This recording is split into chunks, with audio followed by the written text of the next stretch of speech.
Hello everyone, hope you all will be fine. आज हम पढ़ेंगे बेटा इफ़ेक्ट्स ऑफ एलपीजी, यानी कि 1991 में जो मेजर चेंजेस आए थे, न्यू इकोनॉमिक पॉलिसी लॉन्च हुई थी, उसके गुड और बैड इफेक्ट्स क्या थे। First of all, good effects. Following observation highlight the good effects of the LPG on the Indian economy. पहला, वाइब्रेंट इकोनॉमी।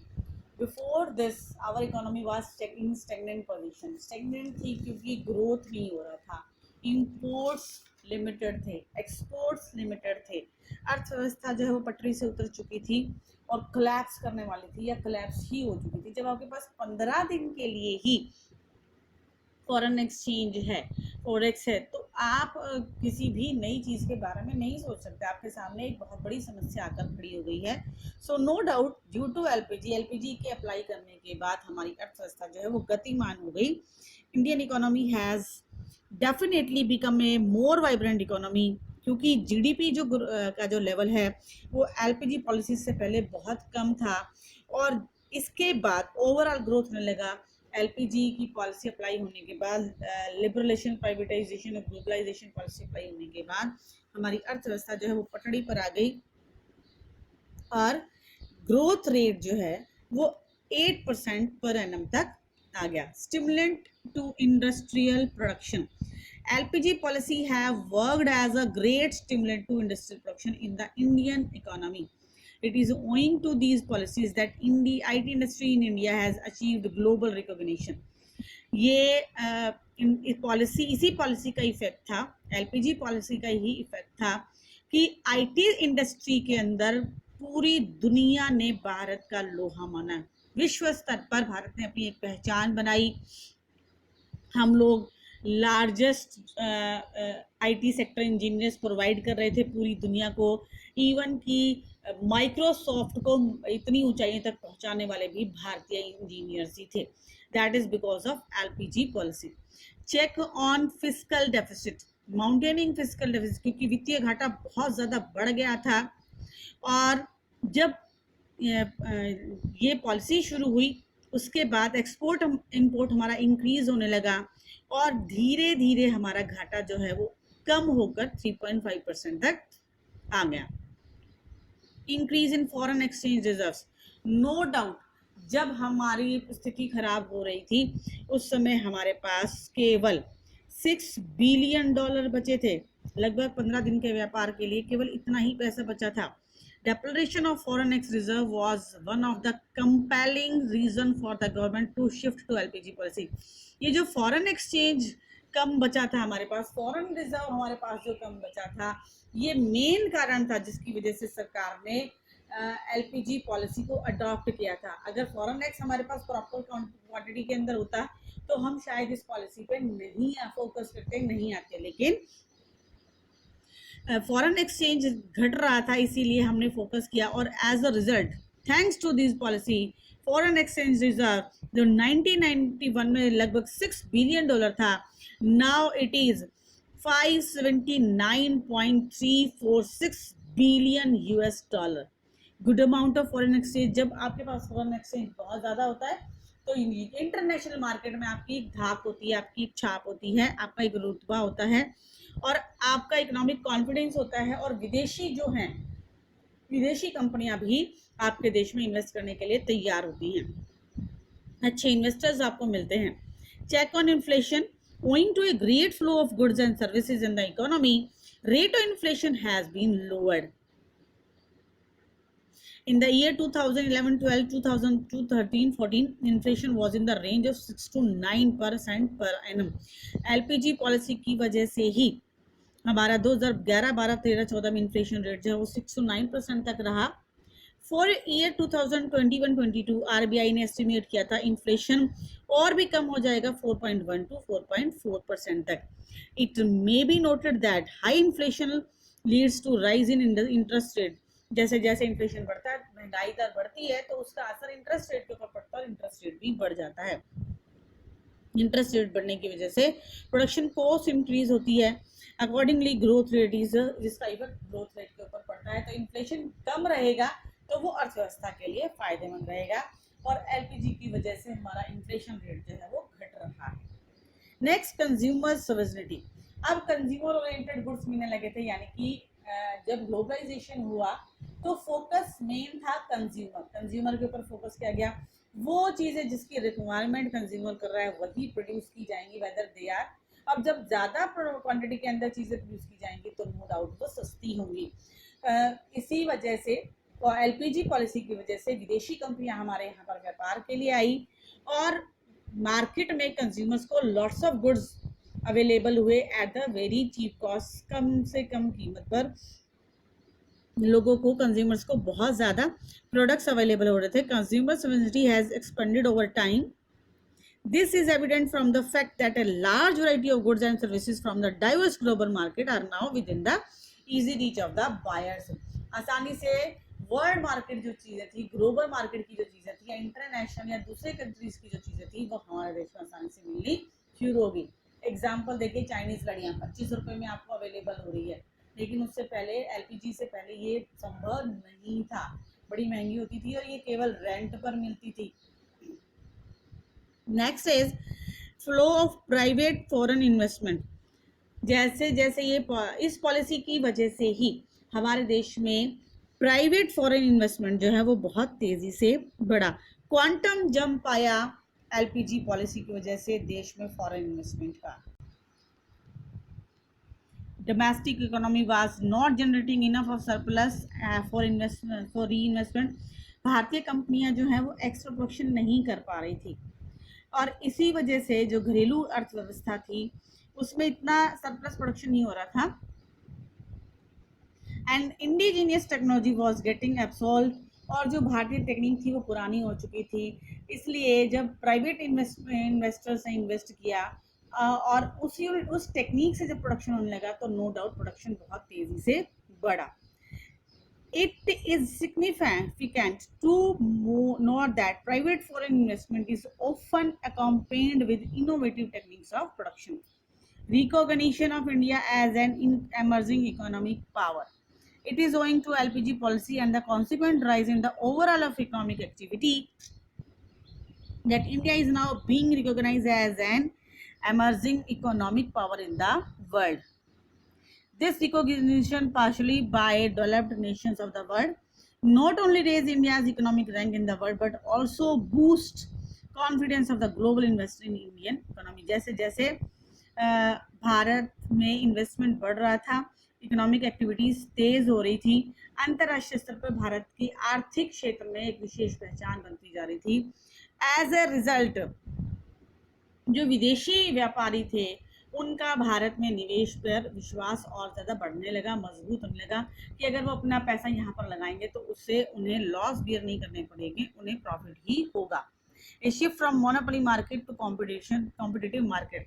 जब तक हमारे यहाँ पब्लिक सेक्टर एंटरप्राइजेस थी तब तक मोनोपोली मार्केट थी, क्योंकि प्राइवेट इन्वेस्टर्स जो हैं वो इन्वेस्ट नहीं कर सकते थे। लेकिन लिबरलाइजेशन के कारण जब मार्केट खोल दिया गया तो उसके बाद प्राइवेट इन्वेस्टमेंट आने लगा, फॉरेन डायरेक्ट इन्वेस्टमेंट आने लगा और अब मार्केट के अंदर कंपटीशन आने लगा कि कौन सस्ता और बेहतरीन प्रोडक्ट जो है वो कंज्यूमर्स को देगा, क्योंकि जो ज़्यादा बेहतरीन तरीके से काम करेगा मार्केट में उसी की छाप रहेगी। ये तो थे गुड इफेक्ट्स, लेकिन इसके अलावा बहुत सारे बैड इफेक्ट्स भी रहे एलपीजी पॉलिसी के।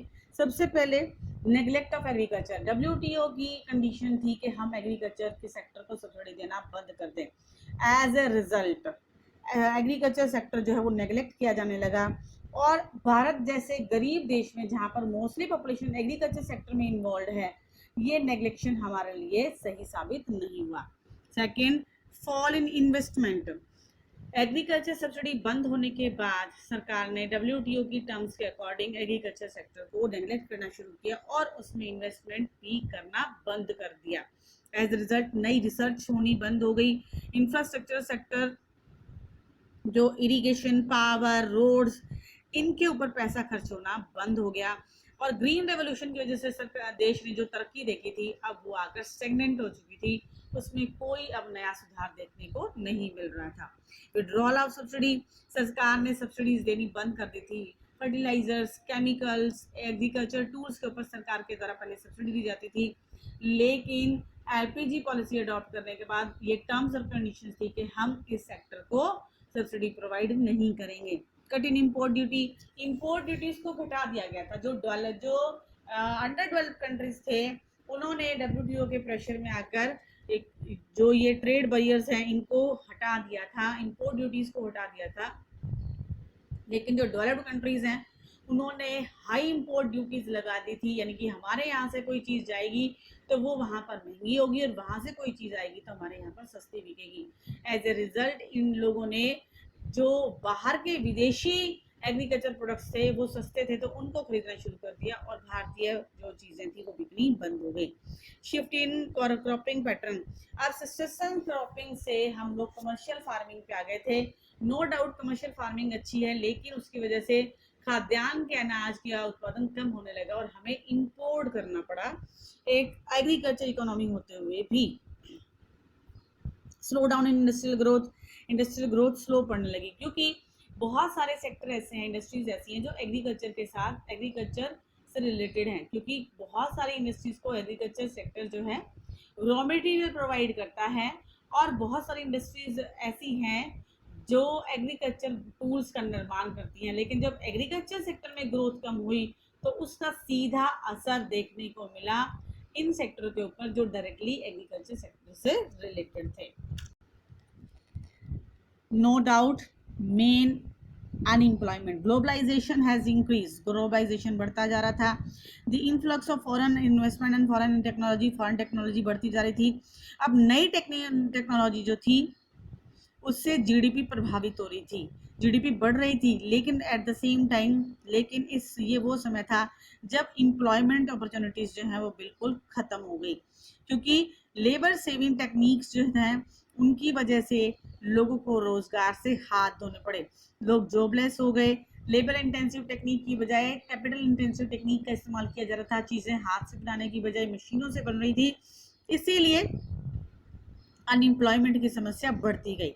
डिसइन्वेस्टमेंट, सरकार ने पब्लिक सेक्टर इंडस्ट्रीज जो हैं उनमें इन्वेस्टमेंट करना बंद कर दिया और 3 सेक्टर्स को छोड़कर बाकी सभी जो इंडस्ट्रीज थी, एटॉमिक एनर्जी, डिफेंस इक्विपमेंट्स और रेलवे, इन तीनों को छोड़कर बाकी सारी इंडस्ट्रीज जो है वो प्राइवेट सेक्टर को सौंप दी गई।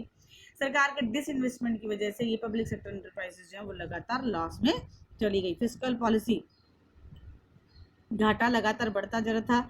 The reform period also marked a reduction in tariff rates and custom duties, tariff rates कम होने लगे, कस्टम ड्यूटीज कम होने लगी। एज अ रिजल्ट सरकार को होने वाली आय भी कम होने लगी। लो साइडेड ग्रोथ प्रोसेस, एक तरफ तो इन्वेस्टमेंट बढ़ रहा था लेकिन दूसरी तरफ leakage. It is not an inclusive growth process, it does not include all the sectors of the economy. केवल कुछ सेक्टर ही ऐसे थे जिनमें इंक्रीमेंट देखा जा रहा था, जिनमें ग्रोथ देखी जा रही थी। लेकिन अगर बात करें एग्रीकल्चर और इंफ्रास्ट्रक्चर सेक्टर की तो वहां पर हालात बहुत ज़्यादा खराब थे, परिस्थितियां ठीक नहीं थी और ये सेक्टर जो है वो लगातार बैकवर्डनेस की तरफ जा रहे थे, इनका विकास नहीं हो रहा था। Urban concentration of growth process, LPG policy have resulted in the concentration of growth process in urban areas. केवल अर्बन एरियाज में ही एमएनसीज ने कंसंट्रेट किया, वहां के कंज्यूमर्स के ऊपर ही कंसंट्रेट किया। जो रूरल एरियाज हैं उनकी ग्रोथ के ऊपर एमएनसीज ने ध्यान नहीं दिया। As a result rural areas का डेवलपमेंट नहीं हो पाया, केवल अर्बन एरियाज जो थे उनका विकास हुआ, रूरल एरियाज का विकास नहीं हुआ। These are the some logo of private sector industries. All MNCs are focusing only on urban areas where they find conducive infrastructure facilities. This has further widened the rural-urban gulf और इस वजह से गरीब और शहरी और ग्रामीण क्षेत्र के बीच का जो गैप था वो लगातार बढ़ता चला गया, खाई जो है वो लगातार बढ़ती चली गई। इकोनॉमिक कॉलोनाइजेशन, 200 साल तक हमारे ऊपर अंग्रेजों ने शासन किया, पॉलिटिकल कॉलोनियलिज्म। और now while MNCs are expanding their economic control, क्योंकि एमएनसीज जो है वो अपने आर्थिक कंट्रोल को, नियंत्रण को बढ़ा रही थी, we might suffer a sort of economic colonialism, implying a situation where MNCs are exploiting the Indian markets to sell their products, and in the process domestic producers are marginalized owing to their poor competitive strength. Spread of consumerism, लगातार उपभोक्ताकरण हो रहा था और उपभोक्ताकरण की वजह से लोगों को मार्केट में ग्लोबल ब्रांड मिल रहे थे। एज ए रिजल्ट हमारा इंडियन कल्चर जो है वो ख़त्म हो रहा था और हम लोग वेस्टर्न कल्चर की तरफ अट्रैक्ट हो रहे थे। उसका रिजल्ट हमारी जो मॉरल वैल्यूज़ हैं वो लगातार ख़त्म होती जा रही हैं, क्योंकि वेस्टर्न कल्चर जो हम अडॉप्ट कर रहे हैं उसमें नैतिक मूल्य नहीं होते। This may expand size of the market for the traders and the manufacturers but currently enhance vulnerability of the household as a consumer.